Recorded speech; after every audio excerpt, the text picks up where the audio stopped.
नमस्कार दोस्तों, आज की इस वीडियो में हम बात करने वाले हैं 25 सबसे बड़ी एवं सबसे अहम खबरों की, जो सीधे तौर पर उत्तर प्रदेश और बिहार के लोगों को प्रभावित कर रही हैं। तो बने रहिए अंत तक हमारे साथ। उत्तर प्रदेश सरकार ने किसान परिवारों के लिए नई संशोधित किसान पेंशन योजना लागू कर दी है।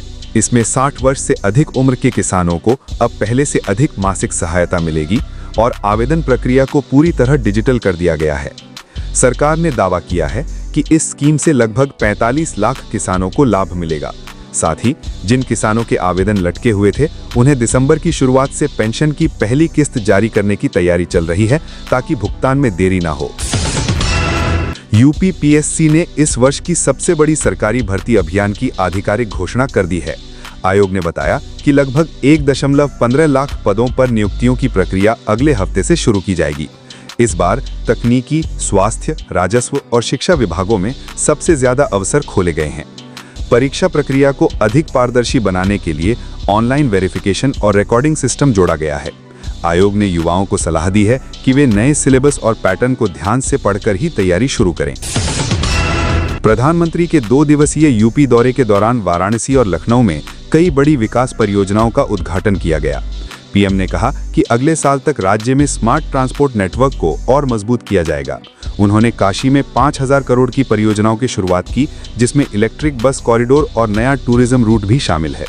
पीएम ने युवाओं को संबोधित करते हुए रोजगार और स्टार्टअप के लिए नए फंड की घोषणा की, जिससे स्थानीय उद्योगों को बड़ा लाभ मिल सकता है। मुख्यमंत्री योगी आदित्यनाथ ने लखनऊ में राज्य भर के जिलाधिकारियों और कमिश्नरों के साथ उच्च स्तरीय बैठक की। बैठक में कानून व्यवस्था, त्योहारों की तैयारियां और महिलाओं की सुरक्षा को लेकर विशेष दिशा निर्देश जारी किए गए। सीएम ने कहा कि नवंबर-दिसंबर के दौरान बढ़ते यातायात दबाव को देखते हुए हर जिले में ट्रैफिक प्लान को अपडेट किया जाए। इसके अलावा ग्रामीण क्षेत्रों में बिजली आपूर्ति 24 घंटे सुनिश्चित करने के लिए ऊर्जा विभाग को नए निरीक्षण दल बनाने के निर्देश दिए गए। यूपी में किसानों के लिए इस बार गन्ना भुगतान प्रक्रिया को पहले से तेज बनाने के लिए नई डिजिटल ट्रैकिंग सिस्टम शुरू की गई है। राज्य सरकार ने सभी चीनी मिलों को निर्देश दिए हैं कि भुगतान अधिकतम 14 दिन के भीतर किसानों के बैंक खाते में भेज दिया जाए। गन्ना विभाग ने बताया कि अब किसान अपने मोबाइल नंबर से पेमेंट स्टेटस रियल टाइम में देख सकेंगे। सरकार का दावा है कि इससे गन्ना किसानों को लंबी देरी और बिचौलियों की समस्या से काफी राहत मिलेगी। शिक्षा विभाग ने उच्च माध्यमिक स्कूलों में नई करियर गाइडेंस पॉलिसी लागू करने की घोषणा की है। अब 10वीं और 12वीं के छात्रों के लिए हर महीने करियर अवेयरनेस कक्षाएं आयोजित की जाएंगी। इसमें सरकारी नौकरियों, तकनीकी कोर्स, स्टार्टअप, डिजिटल स्किल और विदेश छात्रवृत्ति के बारे में जानकारी दी जाएगी। शिक्षा मंत्री ने कहा कि ये पहल युवाओं को दिशा देने और प्रतियोगी परीक्षाओं में उनकी सफलता बढ़ाने के लिए बेहद महत्वपूर्ण साबित होगी।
मुख्यमंत्री योगी आदित्यनाथ ने जनजातीय गौरव दिवस पर प्रदेश में 548 करोड़ रुपए की 13 परियोजनाओं का ऐलान किया। इन योजनाओं से आदिवासी समुदाय के साथ प्रदेश के विकास को गति मिलेगी।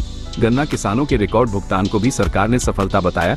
योजनाओं के क्रियान्वयन के आदेश दिए। बदायूं के साईं मंदिर में बदमाशों ने मुख्य पुजारी की हत्या कर दी। चांदी के मुकुट चोरी कर लिए। आरोपी सीसीटीवी का डीवीआर भी ले गए। पुलिस के बड़े अधिकारी मौके पर पहुंचे। घटना के बाद इलाके में रोष है। जांच शुरू हुई और सुरक्षा व्यवस्था बढ़ाई गई है।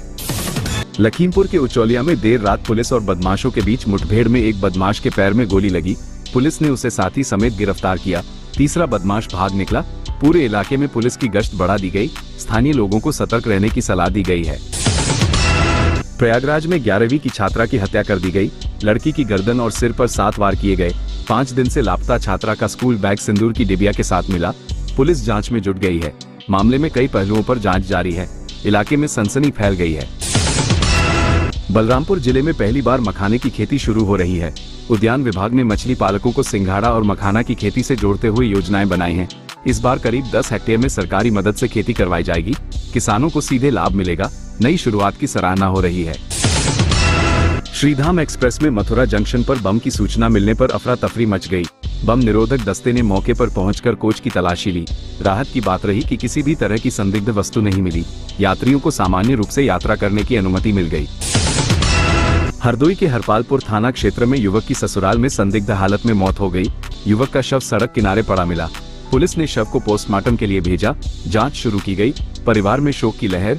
मामले की गंभीरता को देखते हुए पुलिस सतर्क है।